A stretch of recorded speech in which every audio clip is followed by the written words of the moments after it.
éblouissement.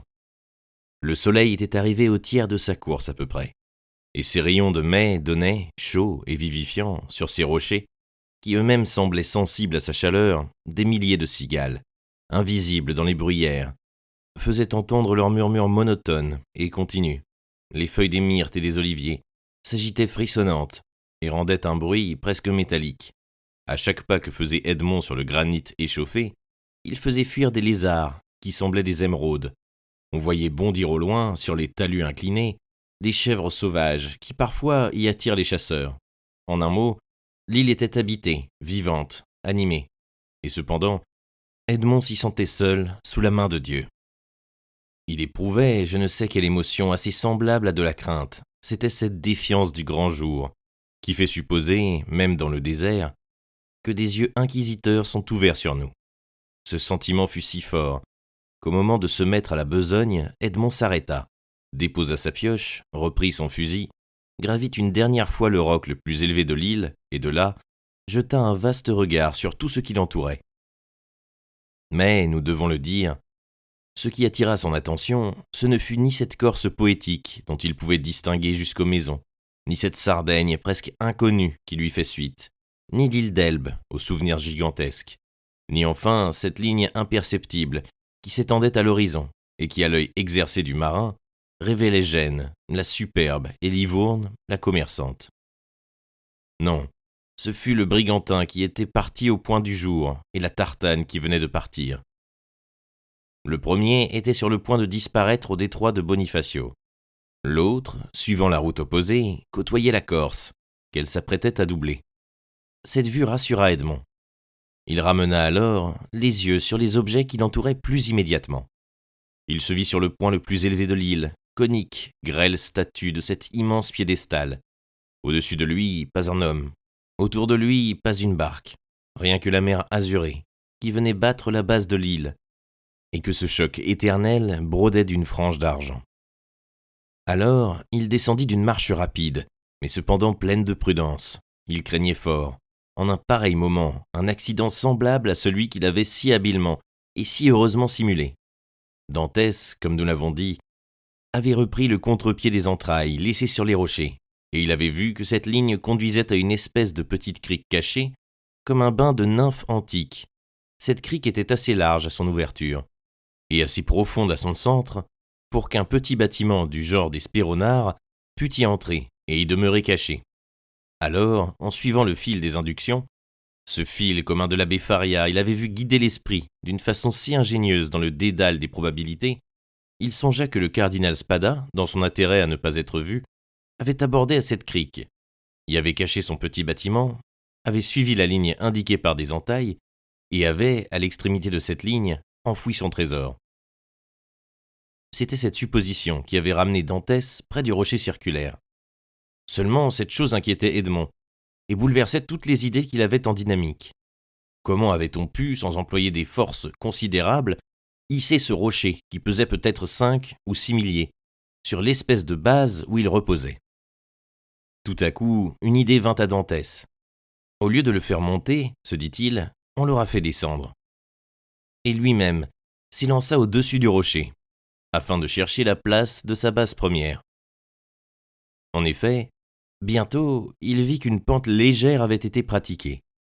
Le rocher avait glissé sur sa base et était venu s'arrêter à l'endroit. Un autre rocher, gros comme une pierre de taille ordinaire, lui avait servi de cale. Des pierres et des cailloux avaient été soigneusement rajustés pour faire disparaître toute solution de continuité. Cette espèce de petit ouvrage en maçonnerie avait été recouvert de terre végétale. L'herbe y avait poussé, la mousse y était étendue. Quelques semences de myrte et de lentisques s'y étaient arrêtées, et le vieux rocher semblait soudé au sol.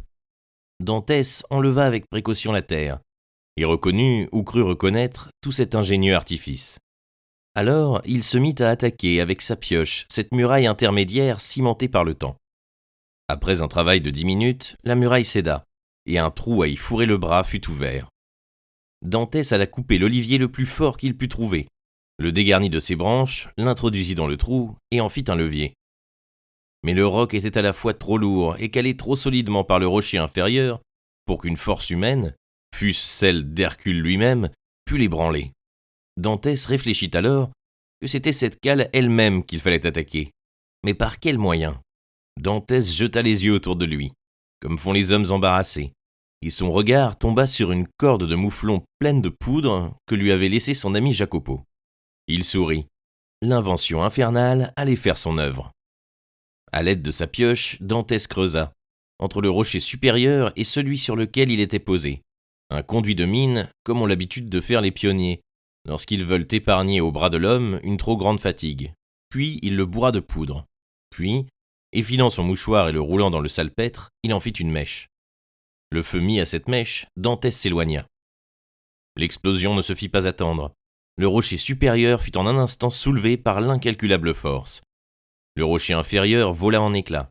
Par la petite ouverture qu'avait d'abord pratiquée Dantès, s'échappa tout un monde d'insectes frémissants, et une couleuvre énorme, gardien de ce chemin mystérieux, roula sur ses volutes bleuâtres et disparut. Dantès s'approcha. Le rocher supérieur, désormais sans appui, inclinait vers l'abîme.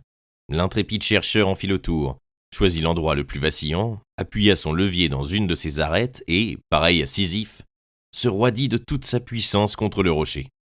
Le rocher, déjà ébranlé par la commotion, chancela.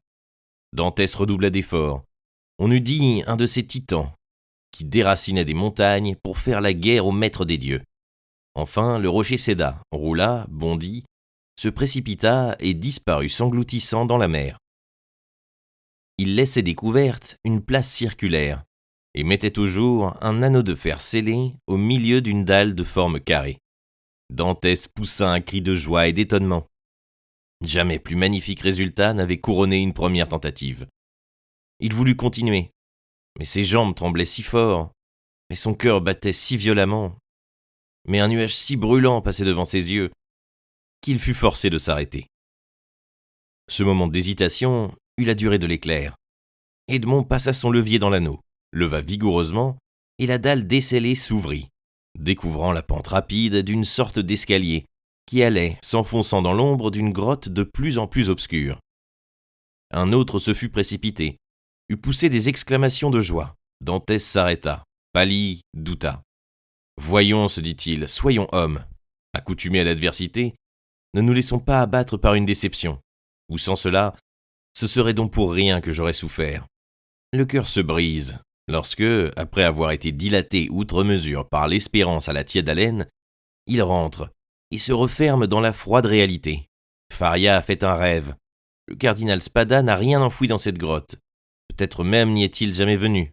Ou, s'il y est venu, César Borgia, intrépide aventurier, l'infatigable et sombre larron y est venu après lui, a découvert sa trace, a suivi les mêmes brisées que moi, comme moi a soulevé cette pierre et, descendu avant moi, ne m'a rien laissé apprendre après lui. » Il resta un moment immobile, pensif, les yeux fixés sur cette ouverture sombre, et continue. Or, maintenant que je ne compte plus sur rien, maintenant que je me suis dit qu'il serait insensé de conserver quelque espoir, la suite de cette aventure est pour moi une chose de curiosité, voilà tout. Et il demeura encore immobile et méditant. Oui, ceci est une aventure à trouver sa place dans la vie mêlée d'ombre et de lumière de ce royal bandit, dans ce tissu d'événements étranges qui compose la trame diaprée de son existence. Ce fabuleux événement a dû s'enchaîner indiciblement aux autres choses. Oui, Borgia est venu, quelques nuits ici, un flambeau d'une main, une épée de l'autre, tandis qu'à 20 pas de lui, au pied de cette roche peut-être, se tenaient, sombres et menaçants, 2 sbires interrogeant la terre, l'air et la mer, pendant que leur maître entrait, comme je vais le faire, secouant les ténèbres de son bras redoutable et flamboyant. Oui, mais des sbires auxquels il aurait livré ainsi son secret? Qu'en aura fait César? Se demanda Dantès. Ce qu'on fit, se répondit-il en souriant, des ensevelisseurs d'Alaric, que l'on enterra avec l'enseveli. Cependant, s'il y était venu, reprit Dantès, il eût retrouvé et pris le trésor. Borgia, l'homme qui comparait l'Italie à un artichaut, et qui la mangeait feuille à feuille, Borgia, savait trop bien l'emploi du temps pour avoir perdu le sien à replacer ce rocher sur sa base. Descendons. Alors, il descendit, le sourire du doute sur les lèvres, et murmurant ce dernier mot de la sagesse humaine. Peut-être. Mais, au lieu des ténèbres qu'il s'était attendu à trouver, au lieu d'une atmosphère opaque et viciée, Dantès ne vit qu'une douce lueur décomposée en jour bleuâtre. L'air et la lumière filtraient non seulement par l'ouverture qui venait d'être pratiquée, mais encore par des gerçures de rochers invisibles du sol extérieur, et à travers lesquels on voyait l'azur du ciel, où se jouaient les branches tremblotantes des chênes verts et des ligaments épineux et rampants des ronces. Après quelques secondes de séjour dans cette grotte, dont l'atmosphère plutôt tiède qu'humide, plutôt odorante que fade, était à la température de l'île ce que la lueur bleue était au soleil. Le regard de Dantès, habitué, comme nous l'avons dit, aux ténèbres, put sonder les angles les plus reculés de la caverne. Elle était de granit dont les facettes pailletées étincelaient comme des diamants. « Hélas !» se dit Edmond en souriant. « Voilà sans doute tous les trésors qu'aura laissé le cardinal, et ce bon abbé, en voyant en rêve ces murs tout resplendissants, se sera entretenu dans ses riches espérances. » Mais Dantès se rappela les termes du testament. Il savait par cœur. Dans l'angle le plus éloigné de la seconde ouverture, disait ce testament. Dantès avait pénétré seulement dans la première grotte. Il fallait chercher maintenant l'entrée de la seconde. Dantès s'orienta. Cette seconde grotte devait naturellement s'enfoncer dans l'intérieur de l'île. Il examina les souches des pierres. Il alla frapper à une des parois qui lui parut celle où devait être cette ouverture, masquée sans doute pour plus grande précaution. La pioche résonna pendant un instant, tirant du rocher en son mât, dont la compacité faisait germer la sueur au front de Dantès. Enfin, il sembla au mineur persévérant qu'une portion de la muraille granitique répondait par un écho plus sourd et plus profond à l'appel qui lui était fait. Il rapprocha son regard ardent de la muraille et reconnut, avec le tact du prisonnier, ce que nul autre n'eût reconnu peut-être, c'est qu'il devait y avoir là une ouverture.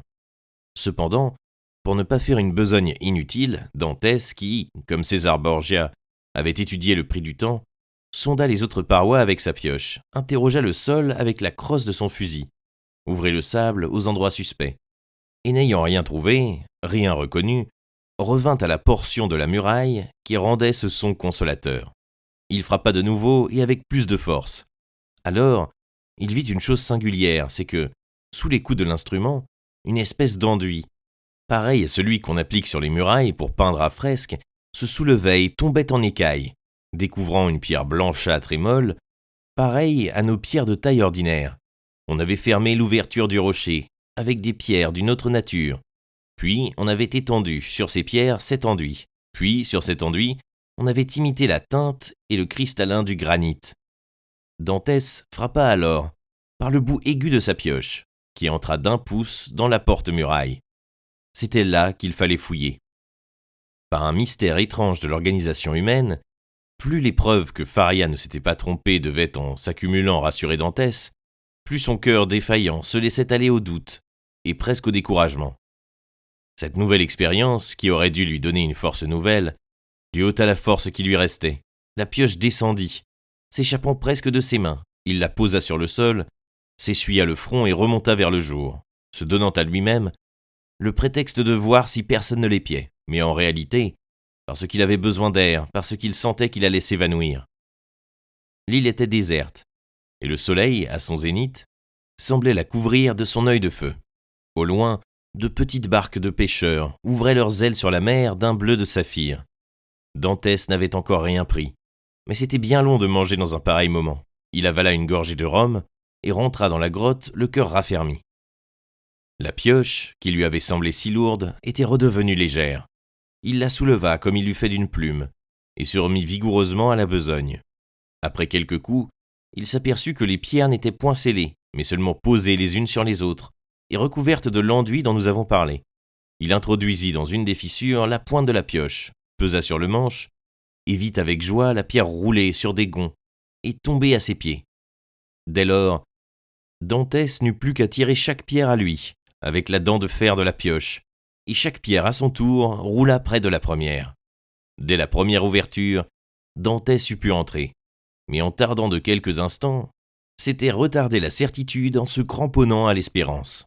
Enfin, après une nouvelle hésitation d'un instant, Dantès passa de cette première grotte dans la seconde. Cette seconde grotte était plus basse, plus sombre, et d'un aspect plus effrayant que la première.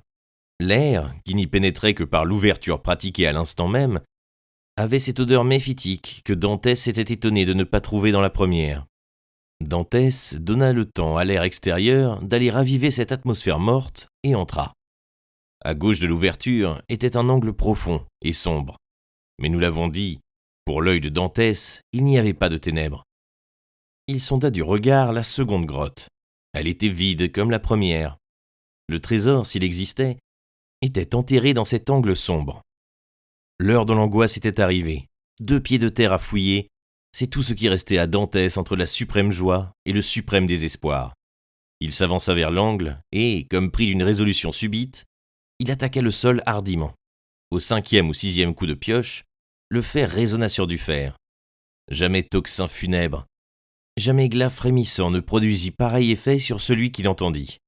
Dantès n'aurait rien rencontré, qu'il ne fût certes pas devenu plus pâle. Il sonda à côté de l'endroit où il avait sondé déjà. Il rencontra la même résistance, mais non pas le même son. « C'est un coffre de bois cerclé de fer, dit-il. » En ce moment, une ombre rapide passa, interceptant le jour. Dantès laissa tomber sa pioche, saisit son fusil, repassa par l'ouverture et s'élança vers le jour. Une chèvre sauvage avait bondi par-dessus la première entrée de la grotte et broutait à quelques pas de là. C'était une belle occasion de s'assurer son dîner. Mais Dantès eut peur que la détonation du fusil n'attirât quelqu'un. Il réfléchit un instant, coupa un arbre résineux, alla l'allumer au feu encore fumant, où les contrebandiers avaient fait cuire leur déjeuner, et revint avec cette torche. Il ne voulait perdre aucun détail de ce qu'il allait voir. Il approcha la torche du trou informe et inachevé, et reconnut qu'il ne s'était pas trompé. Ses coups avaient alternativement frappé sur le fer et sur le bois. Il planta sa torche dans la terre, et se remit à l'œuvre. En un instant, un emplacement de 3 pieds de long sur 2 pieds de large à peu près fut déblayé, et Dantès put reconnaître un coffre de bois de chêne cerclé de fer ciselé.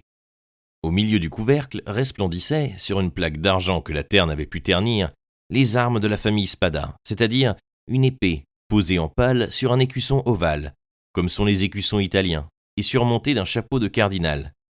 Dantès les reconnut facilement. L'abbé Faria les lui avait tant de fois dessinés. Dès lors, il n'y avait plus de doute. Le trésor était bien là. On n'eût pas pris tant de précautions pour remettre à cette place un coffre vide. En un instant, tous les alentours du coffre furent déblayés, et Dantès vit tour à tour apparaître la serrure du milieu, placée entre 2 cadenas, et les anses des faces latérales. Tout cela était ciselé comme on ciselait à cette époque, où l'art rendait précieux les plus vils métaux. Dantès prit le coffre par les anses et essaya de le soulever. C'était chose impossible. Dantès essaya de l'ouvrir. Serrure et cadenas étaient fermés. Les fidèles gardiens semblaient ne pas vouloir rendre leur trésor. Dantès introduisit le côté tranchant de sa pioche entre le coffre et le couvercle, pesa sur le manche de la pioche et le couvercle, après avoir crié, éclata. Une large ouverture d'aisée rendit les ferrures inutiles. Elles tombèrent à leur tour, serrant encore de leurs ongles tenaces les planches entamées par leur chute, et le coffre fut découvert. Une fièvre vertigineuse s'empara de Dantès. Il saisit son fusil, l'arma et le plaça près de lui. D'abord, il ferma les yeux, comme font les enfants, pour apercevoir dans la nuit étincelante de leur imagination plus d'étoiles qu'ils n'en peuvent compter dans un ciel encore éclairé. Puis il les rouvrit et demeura ébloui. 3 compartiments scindaient le coffre. Dans le premier, brillaient de rutilants écus d'or aux fauves reflets. Dans le second, des lingots mal polis et rangés en bon ordre, mais qui n'avaient de l'or que le poids et la valeur. Dans le troisième, enfin, à demi plein, Edmond remua à poignée les diamants, les perles, les rubis, qui, cascades étincelantes, faisaient, en retombant les uns sur les autres, le bruit de la grêle sur les vitres. Après avoir touché, palpé, enfoncé ses mains frémissantes dans l'or et les pierreries, Edmond se releva et prit sa course à travers les cavernes, avec la tremblante exaltation d'un homme qui touche à la folie. Il sauta sur un rocher d'où il pouvait découvrir la mer et n'aperçut rien. Il était seul, bien seul, avec ses richesses incalculables, inouïes, fabuleuses. Il lui appartenait. Seulement rêvait-il ou était-il éveillé? Faisait-il un songe fugitif ou étreignait-il corps à corps une réalité? Il avait besoin de revoir son or, et cependant, il sentait qu'il n'aurait pas la force, en ce moment, d'en soutenir la vue. Un instant, il appuya ses 2 mains sur le haut de sa tête, comme pour empêcher sa raison de s'enfuir. Puis, il s'élança tout au travers de l'île, sans suivre, non pas de chemin, il n'y en a pas dans l'île de Monte Cristo, mais de lignes arrêtées, faisant fuir les chèvres sauvages et effrayant les oiseaux de mer par ses cris et ses gesticulations. Puis, par un détour, il revint, doutant encore, se précipitant de la première grotte dans la seconde et se retrouvant en face de cette mine d'or et de diamants. Cette fois, il tomba à genoux, comprimant de ses deux mains convulsives son cœur bondissant, et murmurant une prière intelligible pour Dieu seul. Bientôt, il se sentit plus calme et partant plus heureux, car de cette heure seulement, il commençait à croire à sa félicité. Il se mit alors à compter sa fortune. Il y avait 1000 lingots d'or de 2 à 3 livres chacun. Ensuite, il empila 25 000 écus d'or, pouvant valoir chacun 80 francs de notre monnaie actuelle, tous à l'effigie du pape Alexandre VI et de ses prédécesseurs, et il s'aperçut que le compartiment n'était qu'à moitié vide. Enfin, il mesura 10 fois la capacité de ses deux mains en perles, en pierreries, en diamants, dont beaucoup, montés par les meilleurs orfèvres de l'époque, offraient une valeur d'exécution remarquable même à côté de leur valeur intrinsèque. Dantès vit le jour baisser et s'éteindre peu à peu. Il craignit d'être surpris s'il restait dans la caverne, et sortit son fusil à la main. Un morceau de biscuit et quelques gorgées de vin furent son souper. Puis, il replaça la pierre, se coucha dessus, et dormit à peine quelques heures, couvrant de son corps l'entrée de la grotte. Cette nuit fut à la fois une de ces nuits délicieuses et terribles, comme cet homme aux foudroyantes émotions en avait déjà passé 2 ou 3 dans sa vie.